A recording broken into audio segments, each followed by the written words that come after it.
नमस्ते इंडिया। देख रही है जनता कब से झूठ और सच की आंख मिचौली।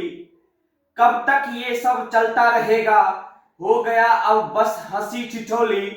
गर्म लोहे को पीट पीट कर बनता है हथियार।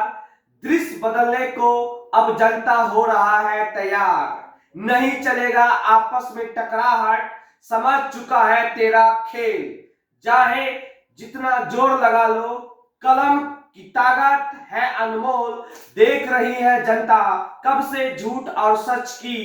कब तक ये सब चलता रहेगा, हो गया अब बस। धन्यवाद।